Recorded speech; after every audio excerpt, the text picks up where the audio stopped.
Welcome back to MTG Burgeoning. We are your channel for all things magic. In today's video, we are going to add the next 20 creature cards with converted mana costs of 6 into our Momir Vig Cube.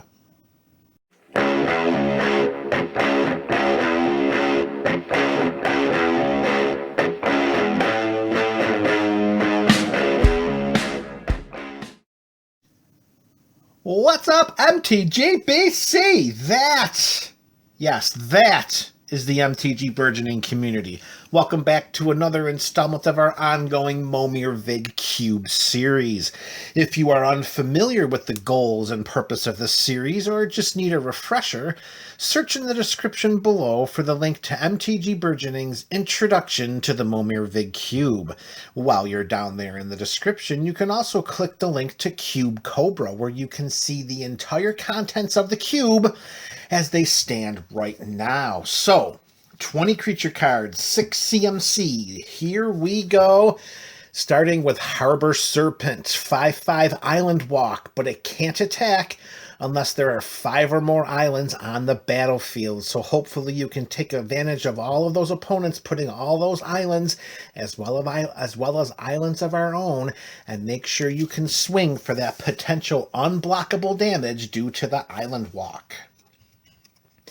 Creature number 2, Mono White Harmonious Archon. This is a 4/5 flyer, so similar to the potential evasion that Harbor Serpent has with the Island Walk, here we have the evasion of flying.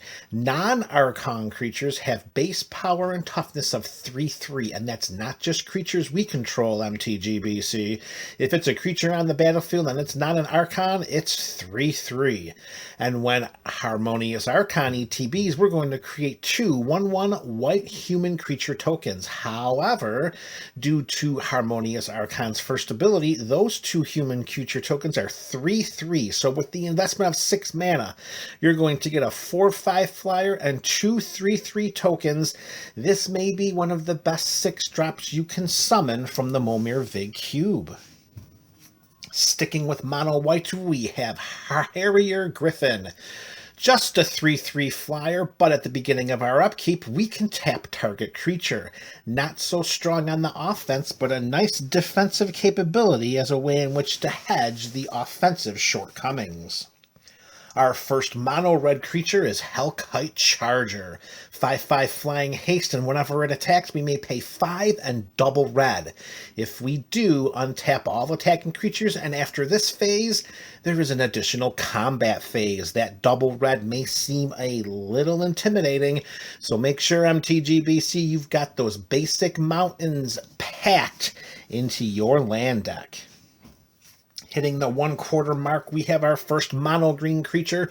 It is Hydra Broodmaster, 7/7 for the investment of 6, and it has the monstrosity mechanic. This is monstrosity X, meaning you pay double X and a green, and if this creature isn't monstrous, it becomes monstrous, and we put X +1/+1 counters on it. As an additional bonus, whenever Hydra Broodmaster becomes monstrous, create XX green Hydra creature tokens. So with enough mana at your disposal, you could really take advantage of that monstrosity ability, making Hydra Broodmaster even bigger than the 7/7 it is, and creating a bunch of smaller Hydra buddies for it to hang out with. But you can only do that if you've got that green mana, so make sure you've got those forest cards in the library, MTGBC. Creature number 6, we've got Hydra Omnivore, an EDH All-Star. It's an 8/8, it's a Hydra, it does not have trample, it has no evasion, but it is an 8/8, and whenever it deals combat damage to an opponent, it's going to deal that much damage to each other opponent. Even without even without the evasion. Turning this 8/8 sideways at an opponent every single turn, they're going to have to keep throwing creatures at it every single time to block, and as their numbers dwindle, ours will increase. It will only be, hopefully, a matter of time until Hydra Omnivore can get through and hit one of those opponents, which means it'll hit every other opponent and take 1/3 of their life, because in Momir Vig, each player starts with 24 life. Our next creature is another mono red edition. It is Inferno Elemental. It's a 4/4, and whenever it becomes blocked or blocked by a creature... Wait, let me say that again. I think I did that backwards. Whenever it blocks or becomes blocked by a creature, Inferno Elemental will deal 3 damage to that creature. So with a power of 4 and dealing 3 more damage, it could trade up in combat, and that would be pretty good considering that it's still only a 4/4 with the investment of 6 mana. Another mono red edition, we have Inferno Titan 6/6 with fire breathing. But again, the fire breathing is only good if you've got those red mana sources, so make sure your basic land deck is packed with those mountains. Whenever Inferno Titan ETBs or attacks, it will deal 3 damage divided as we choose among any number of 1, 2, or 3 targets. Wow, Inferno Titan can bring the direct damage to the faces of our opponents, or, more valuably, it can remove creatures from the battlefield, because this is Momir Vig. This is a format that is dominated with creatures. There are no instants or sorcery spells. Removal is lacking, so any kind of removal that's attached to a creature, especially as powerful as Inferno Titan, could be the creature that shifts the balance of power in the favor of its controller. Our first multicolored edition in this video is Isperia Supreme Judge, 6/4 flying, so we've got the big flying evasive body, and if it connects with an opponent, it's reducing that opponent's life total by 25% of its starting life, and whenever a creature attacks us, we may draw a card. Of course, the only cards we'll be drawing will be basic lands. However, basic lands in the hand equate to creatures getting summoned from the Momir Vig Cube. Reaching the halfway point of this video, we have another mono-white creature. It is Jareth Leonin Titan. We've got a 4/7 that whenever it blocks, it gets +7/+7 until end of turn. And my grade school math makes that an 11/14. Wow, 11/14 blocker.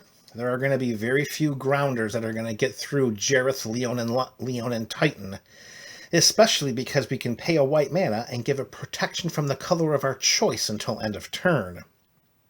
Just imagine if you have enough white mana sources to make that protection from all colors until end of turn. Oh, baby.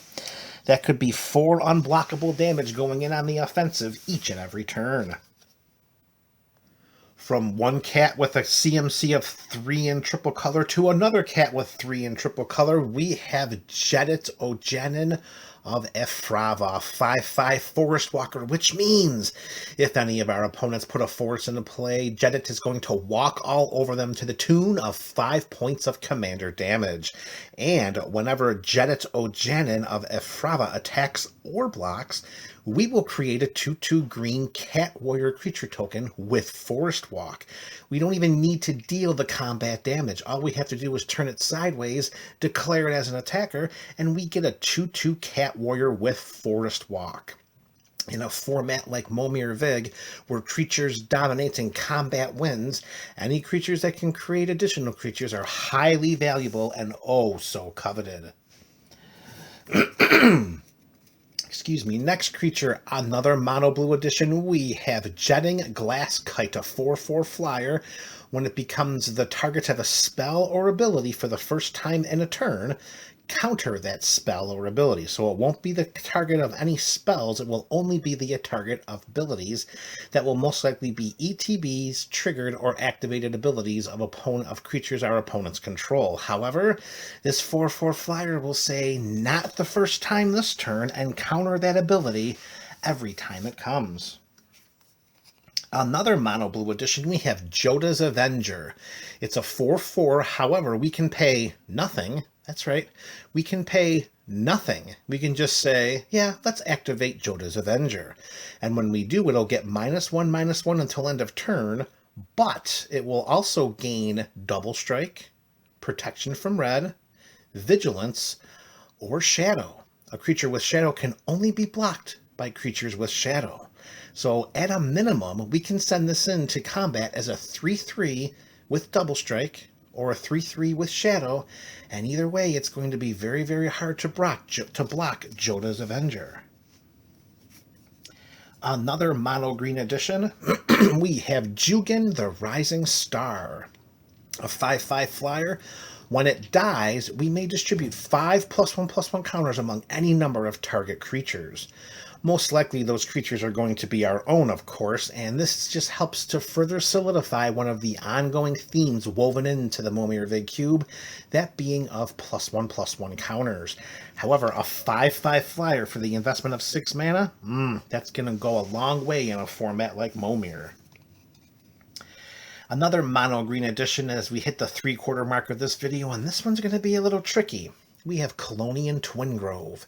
It's going to come into play, and its power and toughness are going to be equal to the number of forests you control. And you're in the 6th spot, so if you're casting this on curve, it's your 6th turn. And if you do not have a forest in play under your control, you wasted 6 mana because Colonian Twingrove will be a 0/0.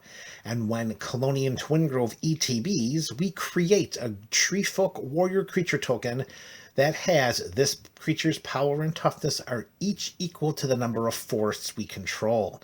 So you got to make sure you've got some forests in that land deck, MTGBC, because if you cycle in 6 mana into your Visionary Avatar of Momir Vig, and you summon the Colonian Twingrove with its ability to be a twofer without a forest, it's a no-fer.